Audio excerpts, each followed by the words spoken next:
नमस्कार प्यारे मित्रों, आज से हम लोग सिंप्लीफिकेशन चैप्टर पढ़ेंगे। ठीक है, चलिए इस चैनल को आप लोग लाइक और सब्सक्राइब कर लीजिए। इस चैप्टर को पढ़ाने से पहले मैं आपको ये बात कहना चाहूंगा कि आप जो है अपने मनोबल को बना के रखें, अपने आत्मविश्वास में कमी ना होने दें। ओवर कॉन्फिडेंस नहीं होना है, लेकिन कॉन्फिडेंट जरूर रहना है। ठीक है, और अगर अभी तक जो फ्रैक्शन तक का चैप्टर हमने खत्म कर लिया है, अगर कोई आपको डाउट हो इस चैप्टर में आप कमेंट कर सकते हैं वीडियोज में। ठीक है, किसी भी वीडियोज में जहां पर आपको कंफ्यूजन है वहां पर आप कमेंट करके हमसे पूछ सकते हैं कि कहां पर प्रॉब्लम है। ठीक है, चलिए हम लोग स्टार्ट करते हैं। तो सिंप्लीफिकेशन होता क्या है? सिंप्लीफिकेशन, इसके नाम में ही, इसका नाम में ही सारा राज छुपा है। सिंपल, सिंप्लीफिकेशन मतलब सिंपल। सिंपल मतलब आसान, आसान कह सकते हैं, सरल। ठीक है, सरल। तो हिंदी में इसको हम लोग सरलीकरण कहते हैं। सरलीकरण, नाम भी सुनने में अच्छा लगे। ठीक है, सिर्फ पढ़ना नहीं है, देखने में भी सुंदर लगता है ना, तो अच्छा लगता है, दिमाग में घुसता जल्दी है। अच्छा अच्छा चीज दिमाग में बस जाता है, और जो बोरिंग लगता है ना दिमाग में अटवे नहीं करता है। तो सिंप्लीफिकेशन में हम लोग करेंगे क्या? सिंप्लीफिकेशन में हम लोगों को पढ़ना क्या है? तो देखिए, अभी तक हम लोगों ने क्या पढ़ा? Number system, cube, cube root, square, square root, fraction.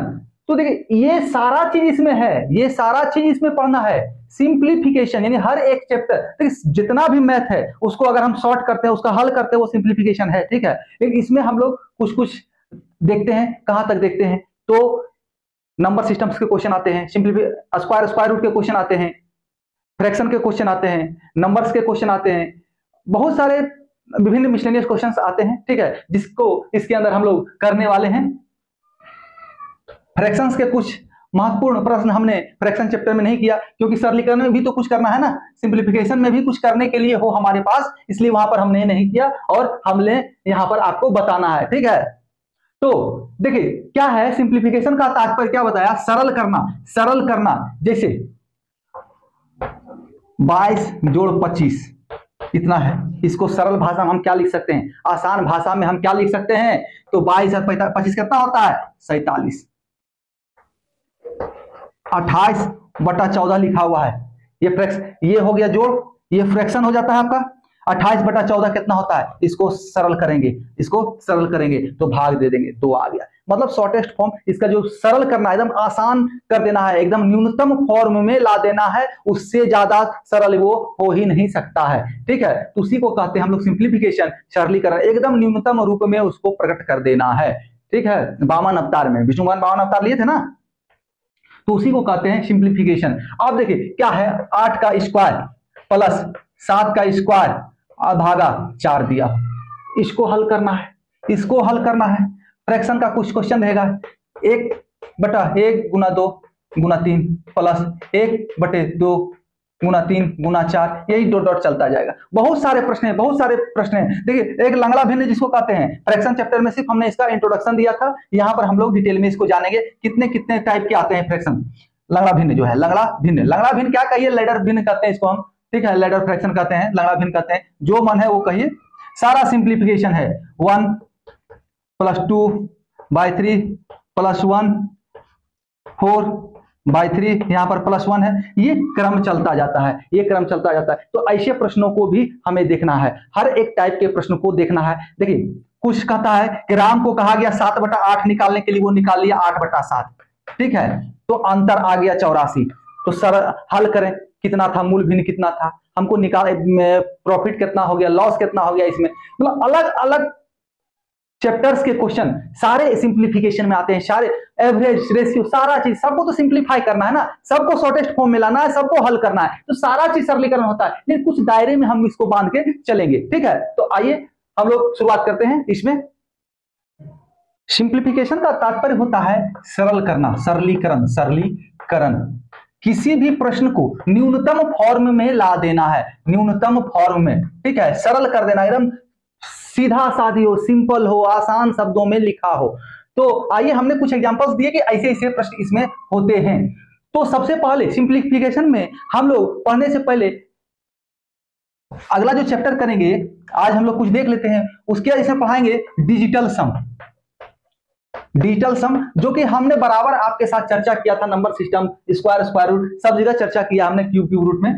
Digital सम हम इसको 9 अंकों का 1 से 9 तक का भूत भी हम इसको कहते हैं, ठीक है। ये एक मॉन्स्टर की तरह काम करता है, मॉन्स्टर की तरह काम करता है, फटाफट क्वेश्चन को हल कर देता है। अगर इसके सेटिंग में बैठ गया ना, अगर ऑप्शन में सारा का सारा ऑप्शन का जो है डिजिट सम एक नहीं हो ना, तो ये फटाफट काम कर देता है, तुरंत हल कर देता है क्वेश्चन को।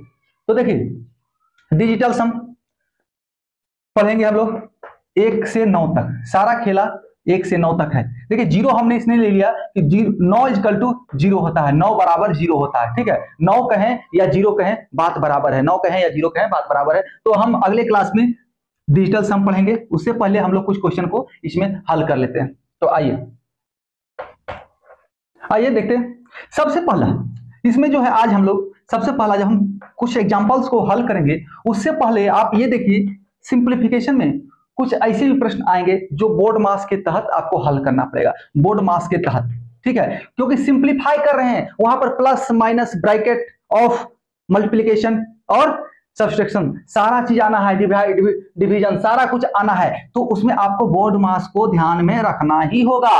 तो बोर्ड मास क्या, बी क्या हो गया, ये ब्रैकेट हो गया, ओ क्या हो गया, ये का हो गया, ऑफ लिखते हैं ना, ये क्या है, भागा, डिवीजन, ये जो करते हैं ये निशान 7/8, ये वाला जो बीच वाला है ये भाग, एम से क्या हो गया, गुना, मल्टीप्लिकेशन गुना, ये निशान, और भागा ऐसे होता है ना, ऐसे भी होता है। और ए यानी एडिशन, जोड़, और एस सब्सट्रैक्शन यानी घटाव को ऐसे भी माइनस का ये निशान होता है, एक डैश दे दीजिए, माइनस का सिंबल हो गया।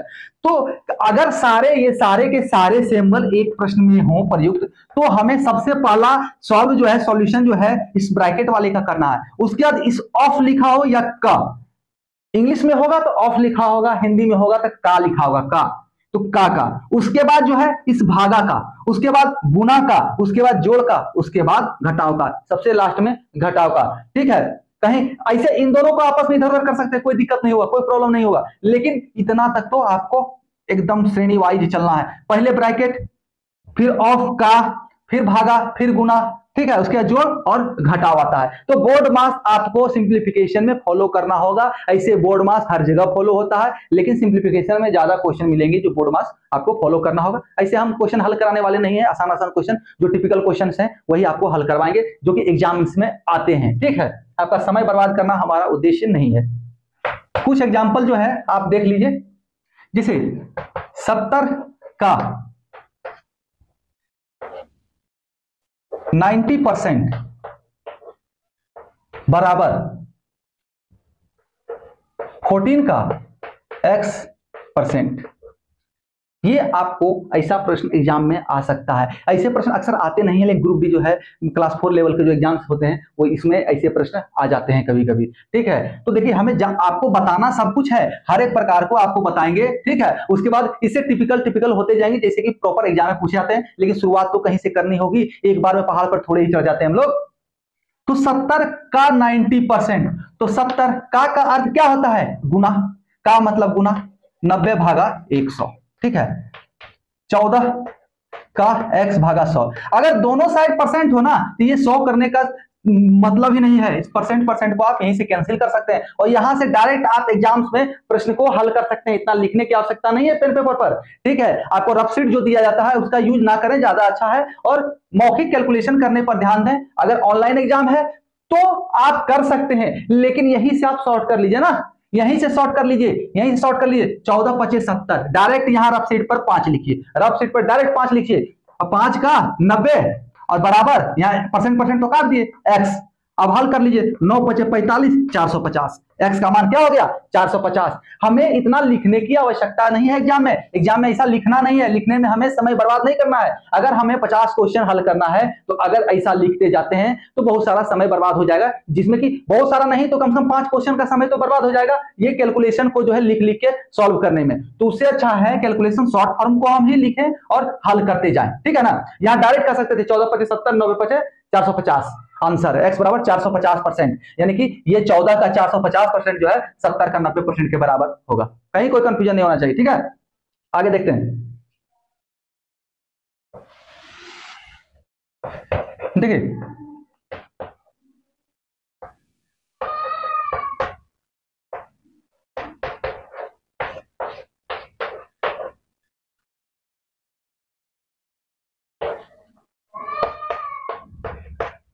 ऐसा प्रश्न हो 3/5 का 7/8 भागा 12+17, 12+17, तो बोर्ड मास मैंने अभी बताया ना, जो ब्रैकेट के अंदर में जो भी हो उसको हल करना है। तो 3/5 का 7/8 है, तो 3/5 का अर्थ क्या हो गया, गुना हो गया, तो 7 किया 21/40, 21 भागा 40। तो क्या मैंने कहा है, शॉर्ट रूप आपको करके ही लिखना है, ये नहीं कि इतना लिख, क्वेश्चन में ऐसा दिया हुआ है तो एक बार ऐसा ही लिखें या गुना करके लिखें, ठीक है, शॉर्ट करके ही लिखना, जितना हल हो सके मौखिक उतना हल करके ही पेन पेपर पर आना है, ठीक है ना। रफ सीट में जगह बचाते जाना है, बहादुरी नहीं दिखाना है कि मैं रफ सीट ज्यादा भरूंगा, मैं ज्यादा रफ सीट लूंगा। रफ सीट से मतलब नहीं है, क्वेश्चन आप कितना हल करते हैं इससे मतलब है। उसके क्या है, भागा, क्या है बोर्ड मास ने क्या बताया, ब्रैकेट का क्रिया, उसके का क्रिया, उसके बाद भाग का क्रिया, तो भाग का क्रिया, तो भाग का क्रिया करते हैं, तो भागा 12, तो 1/12, भागा 12 1/12, तो सॉल्व कर दो भाई, 3 चौक 12, 3 सती 21, ठीक है, 3 सती 21, तो क्या हो गया 7/40 और प्लस 17, भिन्न का जोड़ कर लो, आता ही होगा, आंसर निकल जाएगा, आंसर आ जाएगा। कहीं कोई कंफ्यूजन नहीं होना चाहिए मेरे प्यारे मित्रों, कहीं कोई कंफ्यूजन का जगह नहीं है, ठीक है। ठीक है, आप जैसे प्रश्न देते 7/8 का 16/49 घटाव 17/34 गुना 5/13, ठीक है। अब इसको सॉल्व कीजिए, बराबर व्हाट, इसको सॉल्व करना है। तो सबसे पहले जो आपस में गुना का क्रिया है, हमें यहां माइनस में इन दोनों को पहले नहीं हल कर देना है, हमें पहले गुना का क्रिया उसके बाद माइनस क्रिया को हमें करना है, बोर्ड मास के नियम को हमें फॉलो करना है। तो सबसे पहले इन दोनों को आपस में गुना करेंगे, फिर इन दोनों को आपस में गुना करेंगे, तो रफ सीट को बचाते हुए हमें काम करना है। तो 7 सते 49, ठीक है, 8 दूना 16, हमें दिमाग में कर लेना है कि अंश में 7 हमारे पास आ गया, 8 दूना 16 यानी कि 2/7 आ गया, ठीक है, माइनस। अब देखिए 17 दूना 34, 2 बार में 5/2 गुना 13 यानी कि 5/26। अब इसको भिन्न का जोड़ करोगे मेरे भाई, हल हो जाएगा, कहीं कोई कंफ्यूजन नहीं होना चाहिए। सिंपल करना है, जो लंबा चौड़ा लिखा हुआ है उसको शॉर्टेस्ट फॉर्म में लाके न्यूनतम रूप में लाके खड़ा कर देना है, वही हमारा सिंप्लीफिकेशन है, वही हमारा आंसर है। ऐसे भी किसी भी चैप्टर में जाइए, रेशियो हो, एवरेज हो, मेंसुरेशन हो, अंतोगत्वा होता क्या है, हमें परिणाम निकालना होता है, कोई चीज गायब है तो उसको निकालना है, और अगर सारा चीज दिया हुआ है तो उसको शॉर्ट करना है, सिंपल करना है। तो ये इसका शॉर्ट फॉर्म सिंप्लीफिकेशन, शॉर्ट कर देना है, इतना और माइनस इतना बराबर कितना, ठीक है, इतना माइनस इतना, मतलब कि एक क्या कहते हैं, घन के अंदर दूसरा घन है, बाकी बचा स्पेस कितना, तो इतना माइनस इतना, सारा सिंप्लीफिकेशन है, सारा सिंप्लीफिकेशन है, ठीक है। लेकिन हमें सिंप्लीफिकेशन में सिंप्लीफिकेशन के दायरे में रख के करना है, उसके बाद सब प्रॉपर चैप्टर के अनुसार अपना सॉल्व करते जाना है। तो मेरे प्यारे मित्रों आज के लिए बस इतना ही, अगले चैप्टर में हमारे साथ जुड़िए, मजेदार चैप्टर, मजेदार पॉइंट बताने जा रहे हैं, डिजिटल सम, सिंप्लीफिकेशन में ही डिजिटल सम आपको बताने जा रहे हैं, एक क्लास में पूरा डिजिटल सम समाप्त हो जाएगा। डिजिटल सम का प्रयोग व्यापक है, व्यापक रूप में है, एग्जाम के दृष्टिकोण से मैं आपको सारा बता दूंगा, ठीक है। तो अगले क्लास में हम लोग मिलते हैं, उसके बाद जो है महत्वपूर्ण जो पॉइंट्स हैं सिंप्लीफिकेशन के अंदर वो हम आपके साथ डिस्कस करेंगे। धन्यवाद।